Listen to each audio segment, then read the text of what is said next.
So, Shamir already helped you get into your heart just a moment ago, so let's continue that and slip into that state of perfect peace. Yes, how quickly you can just go there with the breathing that we do so much in this work.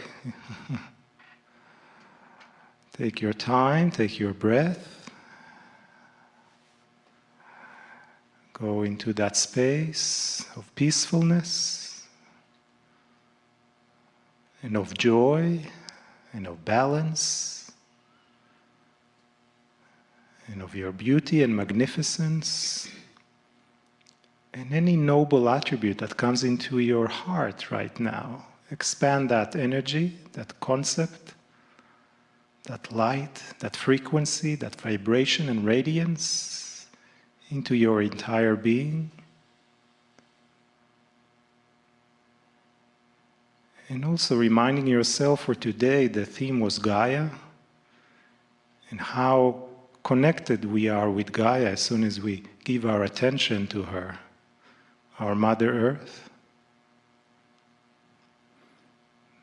inviting her to join you in this meditation even stronger. Feeling the connection, the immersion of the energies between you and the earth. Allowing, appreciating, maybe even in a sense surrendering to that love, that all-encompassing love of the Mother, of the nature nurturing, of the benevolence. Take another slow, beautiful breath, breathing with the earth, breathing with the earth heartbeat.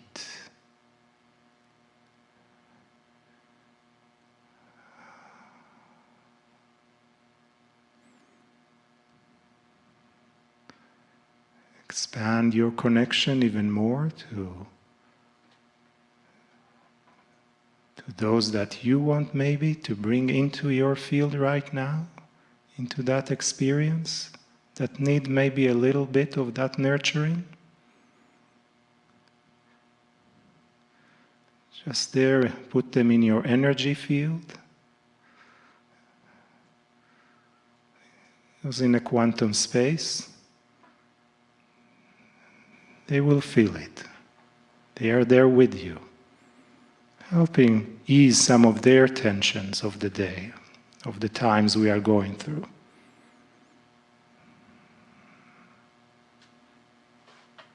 Your loved ones, those who need it, close to you.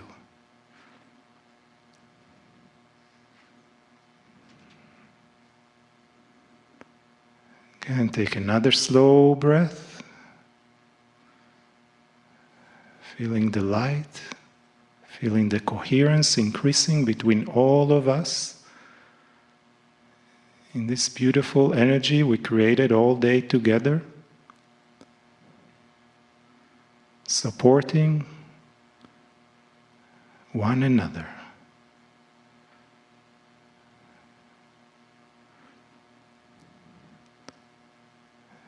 And let us again, as we close the day with the channelings, and open our hearts even more, our energy, our love, for the wisdom, for the teachings from the Star Mothers and from Kryon. Dear Shining Ones, we step once again into this beautiful sacred circle. There are many of us here this afternoon with you, the collective of Star Mothers, we will call it. And we have been in your circle this whole day. But when we step forward, we have a message for you. And that is to tell you of the grace of your beautiful souls, the grace that we see unfolding with each one of you as you seek to find more and more deeply who you are and why you're here. There is that grace. It is as though it is a baptism, you would say. It is a starting point. It is a liftoff for you. It is a place that you are being touched and touching the divine. This is an inside job. You have listened today. You will do more tomorrow. You will have other teachings and perhaps more homework than Meliha has given you. And we encourage this. We encourage each unfolding chapter of this grace to continue to grow and grow. For why wouldn't you? Why wouldn't you want to have a life blessed with grace?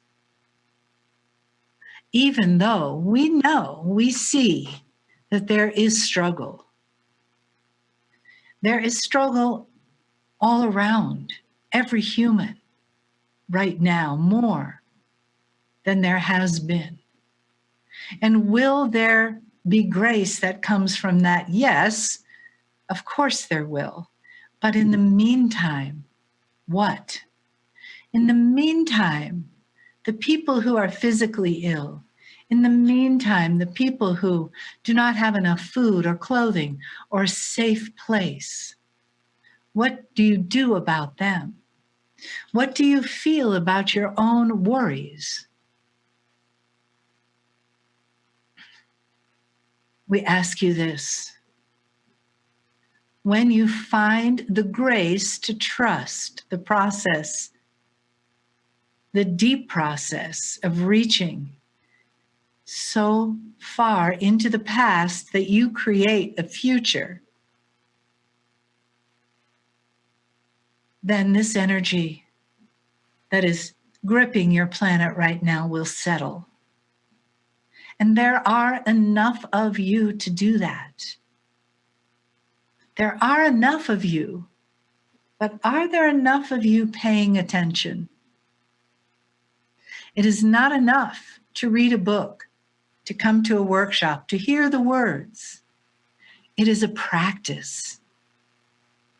It is every day. This is the practice of grace, of joy, of being uplifted. And through that, through you, through the grace that you find in your practice, through the healing and connection that you find in your practice, you send that energy into the world. We know you know this, but we want to remind you most lovingly, but also adamantly, there is a great responsibility here that you have signed up for. And that doesn't mean that it's all work, work, work. No, there should be play and joy and celebration. But when you begin to face and engage in the responsibility of creating your own higher consciousness and linking together with those that are doing the same, that is what will move what looks like a huge boulder in front of a cave. That is where the rebirth will come from. It is not the energy of one or a few. It is the energy of many. It is the intention of many. It is the practice of many and the awakening. We are standing with you. We are speaking to you And we do not just speak to you at these special times. We are available to each one of our beautiful children at all times. It's as close as a thought of us, and we are speaking back. We ask you to do this. This will be a way for you to remember and to continually step forward in this way of grace. It does not have to be difficult. Use this place of the divine feminine energy. Levitate the boulder instead of push it with a spoon. Use your collective Akash. Use the energy of the Shah women of Lemuria. Let the men honor you for that. Let them create the sacred space for you and keep you in that care while you bring the grace of the divine feminine, not only to levitate the boulder, to dissolve it. You were born for this. Now is the time. We stand by your side. We stand inside your heart, and we step forward with you through each day, through each moment, as you go closer and closer to creating the new consciousness here on the planet. Take a breath.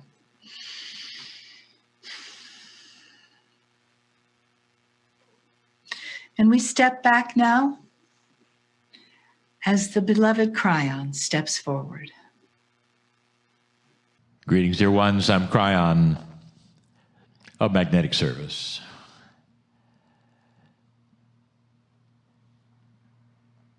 The energy that has been put forward today, sometimes it's collectively addictive. And that means that some of you start to feel, this is where I belong. You meet family, perhaps. But more than that, you're starting to understand and realize and feel that which is so elusive. A communication, a kind of communication, even very long distance, even through this media, which is addictive.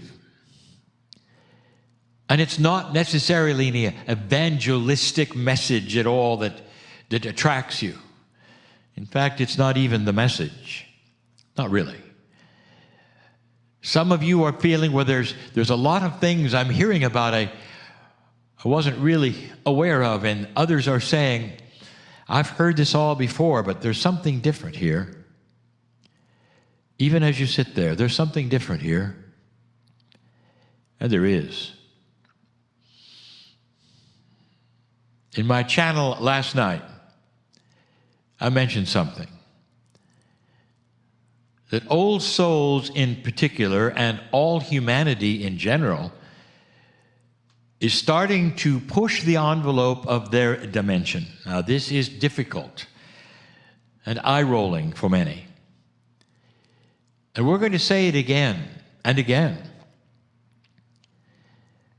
The dimensionality is your reality. It's what you touch and you feel, you experience and you sense, and it's what you've been told and what you believe. It's the core, perhaps, of who you are. And that is beginning to shift. And what is shifting is like a ceiling that is starting to raise, to become higher, and you didn't expect it. And when the metaphor is the ceiling gets higher, it means it exposes more of the things that you weren't aware of. It's a metaphor, dear ones.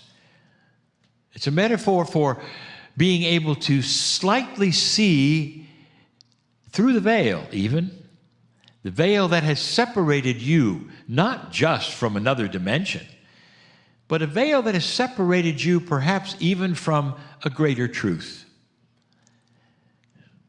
What is one of the questions that is asked over and over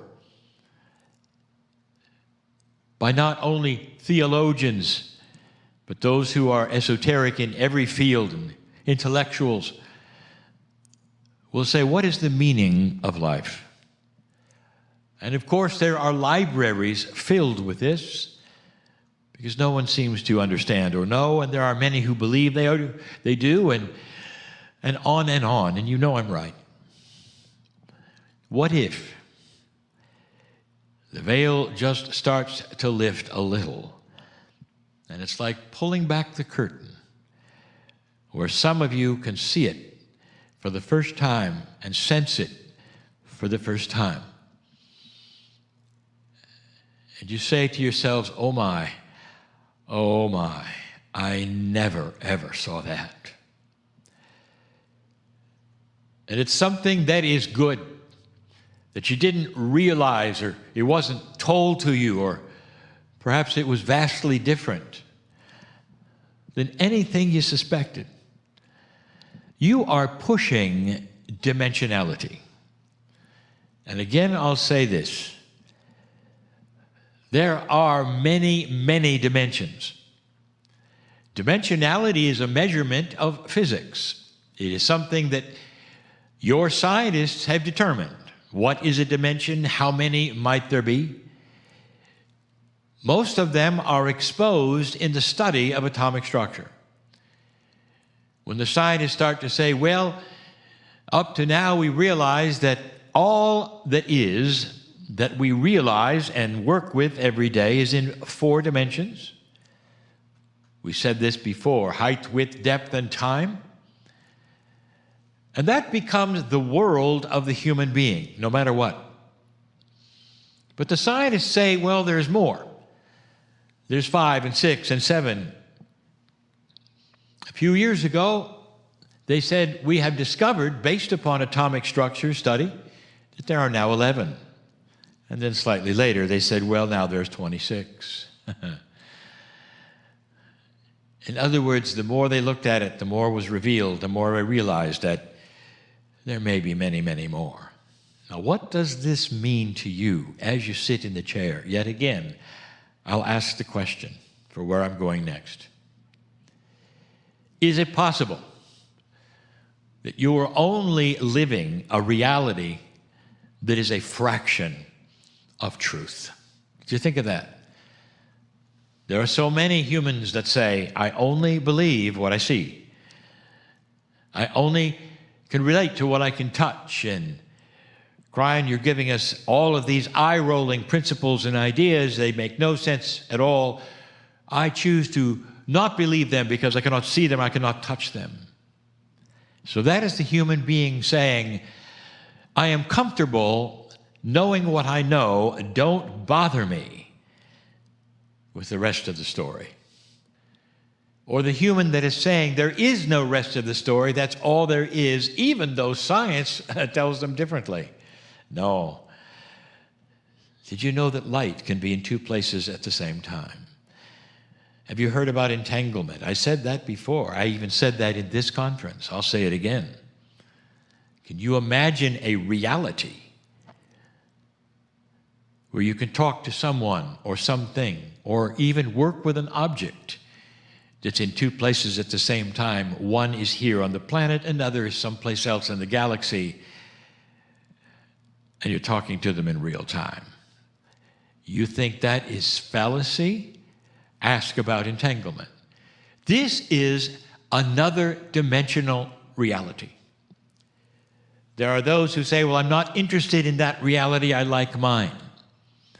Let me tell you how this works, dear ones. That which you are comfortable becomes the core, and it always will be for a human being. That's the core reality. But as you start to broach other dimensions, they're added on to the core.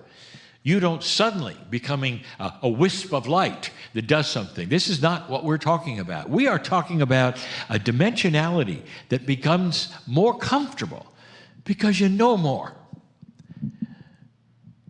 What if truth was this way, where you start to push the envelope of your own consciousness and you start asking the question, you say, I like the way I have it here and I'm very comfortable.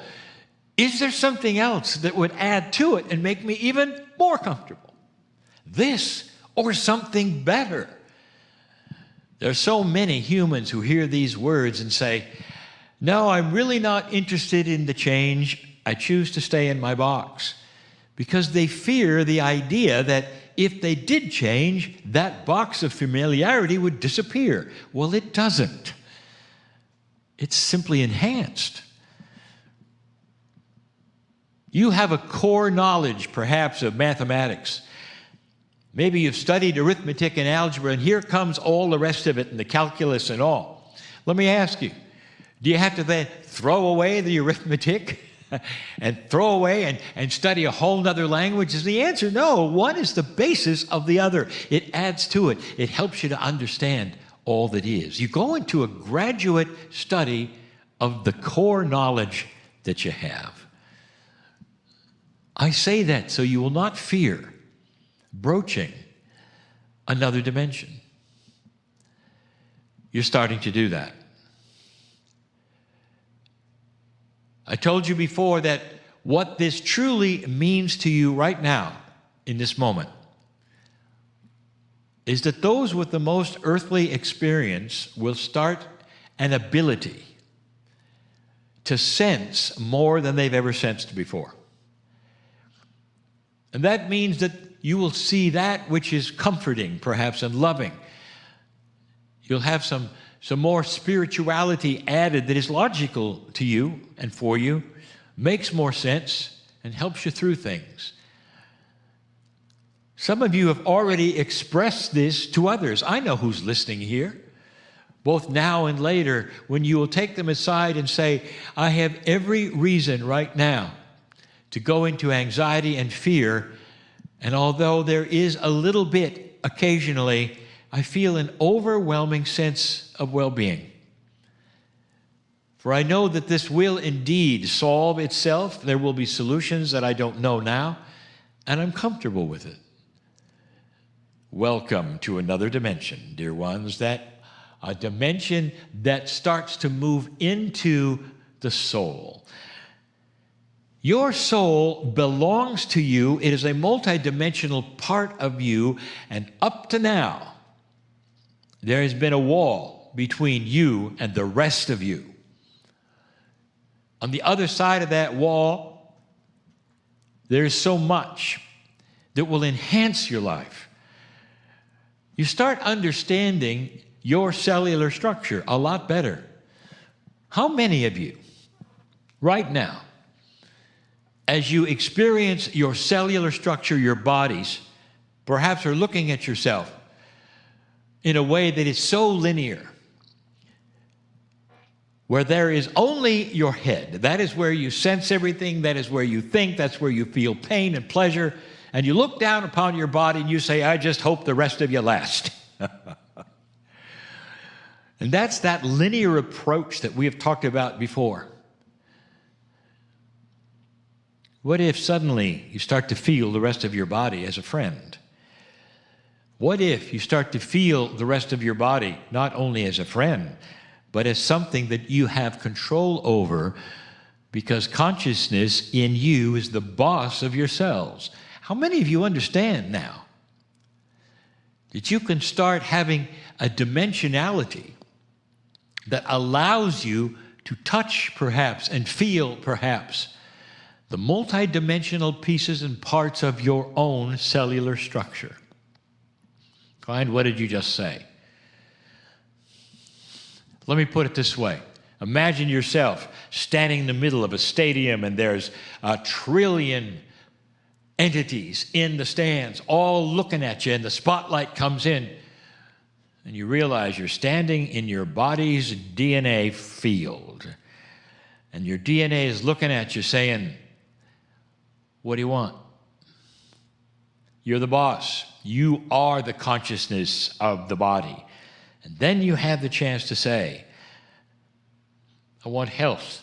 I want you all to behave. I want the immune system to be as strong as it ever has been, and I'm going to help you because I have intuition to go here and there and do this and that. I want longer life. I want all of you. Pay attention, you might say. Up there in the stands, pay attention because I am the boss. That's what I'm saying. Did you ever think about that? Or the option is this. There's the stadium, you stand in the middle of it, and no light ever comes on. And all that DNA and those trillions of cells get tired of waiting for instructions, so they're just going to go and do their best on their own with the environment, with the diseases, with the unhealthy things, because the boss never said anything. Dimensionality is so big, you're in such a small part of it. But as you then go toward that place where you start to broach what you're used to, going into not 5 or 6 or 7, but multi-dimensional energies and aspects. Don't number them, dear ones. You can if you choose, because you're linear. If you want to say you're going into 5 because it's after 4, go ahead. But that's not so. Multidimensionality does not work that way. It's not linear. You can't even count the dimensions. Not really. They're just there as a soup of enablement. Then you start realizing, what if I could move into a place where I could feel my divinity, my soul? Does your soul belong to you, or does it simply belong to God and you have nothing to do with it? It's an interesting esoteric question, isn't it? Here's the answer. Your soul has always been the core of you.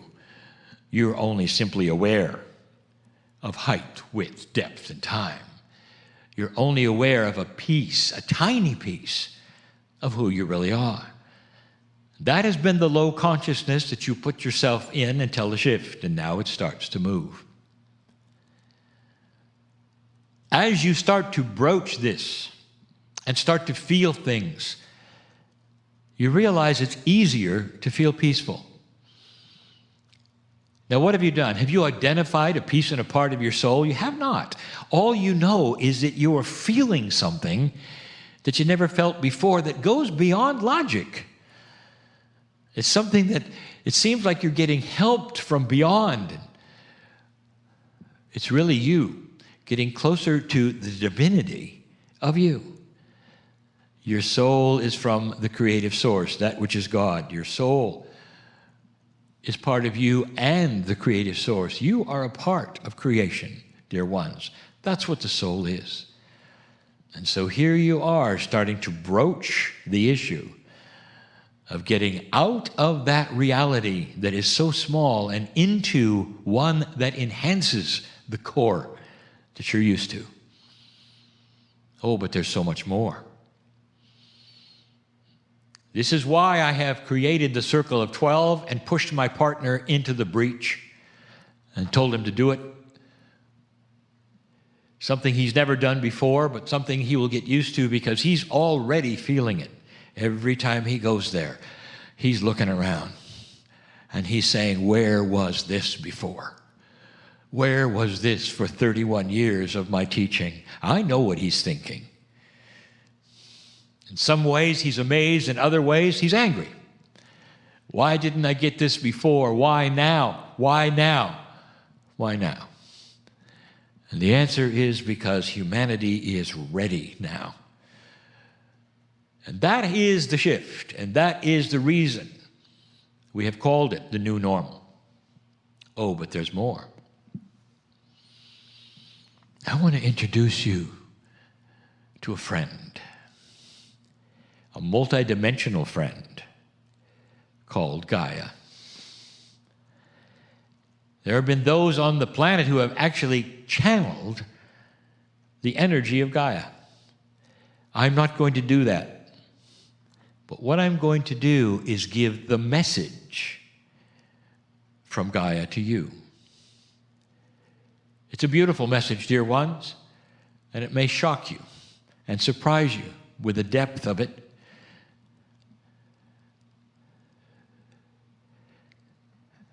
And here it is.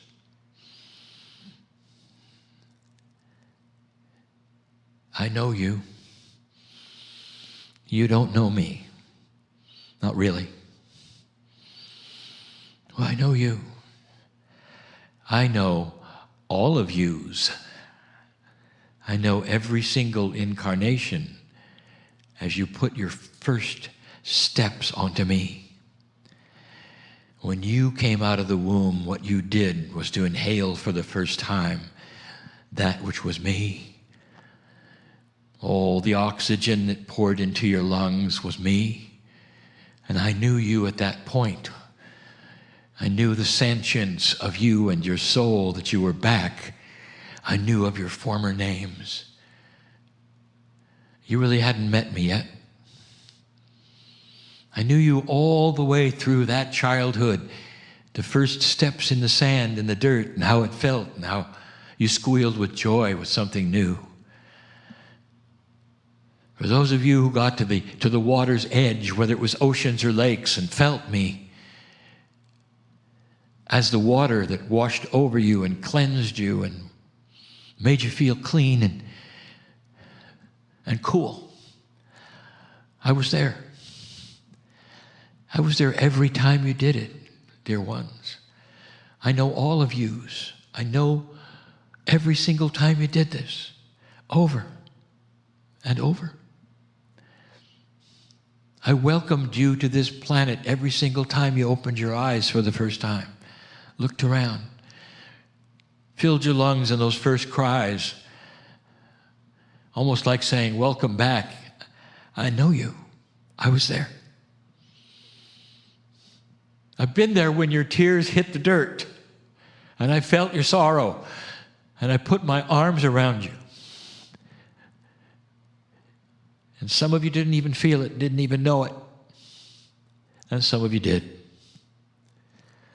When you walked into the fields and felt something different, refreshing, that was me. And almost every human being has done that at some point in their lives and felt a tug, perhaps, to return there, to those places where I am.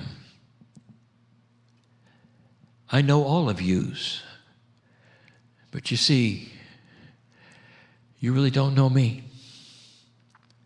I've always had my hand out in guidance and in friendliness and in all the things that which is Gaia can be, because I know you. I've been there when you died, dear ones, so many times. When you took the last breath, I was there. When some of you hit the dirt, literally in battle, hit the dirt, I was there. When your tears and your fear and your blood ran into the sand over and over in the horror of battles of the earth, I was there. I was there. All of yous.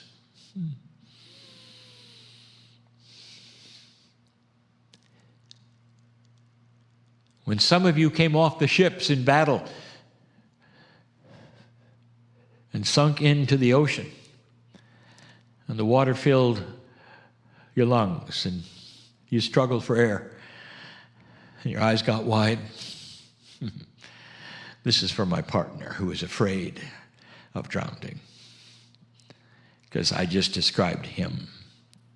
I was there. I was there for all of them, dear ones, every single one. I've watched you come, I've watched you go. I've held your hand. I've given you oxygen for every single breath that you've ever taken.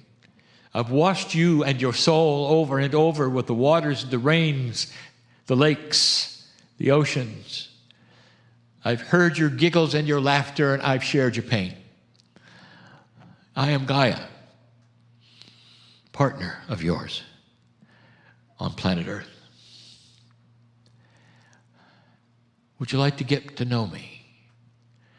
Because I really know you. I know you. I'm in the animals of the forest, who for some of you are important for sustenance. I am in the dirt of the earth. I cover the seeds. I grow the food that you eat. I'm in the forests that supply all manner of things for you, including some of the most profound cures for the diseases that you might have. I have all of that grown specifically for you. All of yous. This is who I am. I am the one who fills you with joy when the sun goes down and you watch the colors in the sky and the atmosphere. That is me. I am the one who soothes the lovers as they watch the sun come up or down, hand in hand, over and over, and wonder why it feels such majesty and why they feel the way they do when the earth winks at them, when the sun goes down. That's me. I've been with you in every romance, every birth. I've been there when you went through the pain. Dear ones, both genders, you have been the joy and the pain of the childbirth. I've been with you when you looked into your infant's eyes for the first time. I was there all the time, every time. I have stood beside you and begged you to pay attention to me, because I can enhance your life. I can make it better for you. Because we are symbiotic, the two of us, human being, and I have so much to give to you. But you don't know me. Not anymore. And so, dear ones, with the increase in dimensionality, you're going to start sensing me. And I want to make it clear. Don't be afraid. Because I am Gaia, and I know you. I know you. That is the message, dear ones. From your earth to you right now. The ancestors of this planet reside in the dirt of the earth, figuratively. All the past lives you have ever been are still here, figuratively, but esoterically, accurately. There is so much here that is yours. The knowledge of who you've been, what you've learned, what to do next, how to have peace, how to heal yourself, is all there. This is what humans are starting to go through. It's a frightening time for those who are not old souls, for all they see is change. But many of you old souls are starting to see and recognize enhancements in your awareness. Being aware that you are aware, as been stated in this very conference. You're starting to be aware that your awareness is changing. And so the things that you're being shown, finally, ways of crossing the bridge from what you thought was real into a grander reality. I said it before, I'll say it again. You're going from black and white to color, and that requires adjustment, wisdom, tolerance, and permission. This is what's going on right now to humanity. Uncomfortable for some, comfortable for many. But all of it is appropriate. I close with this. You think you are unique to this galaxy, and you're not. I have said this before, you are the new ones. Humans are the newest on this planet that exists in this galaxy at the moment. There is a vast family that lives also in this galaxy, vast. And it's there naturally, dear ones. The things that created life here on this planet are the same elements and attributes that have created life everywhere. You're not alone. And so some of those places, if you want to call that, those planets who have had civilizations like yours, much like yours, looking like you, have gone into what you have gone into today. In different ways, they have experienced all of the wars, some even the genocides between them. All of the horror that you have seen in an old energy, many of them have also seen. But because they're older, they have come out of it, and they've gone through the shift and the changes, and they have become aware, more aware of their dimensionalities, just like you are occasionally. I want you to think, are you alone, really, or not? Is it possible that in this vastness, there are trillions of others who've gone through what you've gone through? And I will tell you this, dear ones, that the pattern of what you're existing and saying, seeing now in your existence, the pattern of your awareness and all that is real right now to you, everything you're going through has been seen before. I have seen it. I know where it goes. And if you could see that, even with free choice, I know where it's going. And if you could see that, I think you'd feel a whole lot better. That's what the shift is about.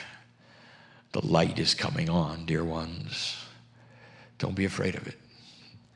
Old soul, you know exactly what I'm talking about. Oh, it's time to discover the rest of you. I leave it at that. These are special times, beautiful times, trying times for many because they don't understand anything I've said. You will, in time, understand everything I've said, for it will become your history, and you will look back and smile, and you'll say, yes, I remember when I was growing up, when consciousness was just starting to evolve, and I was only just beginning to learn the greater truth that has always been here, that I am loved dearly by the Creator, and now it's time to meet Him.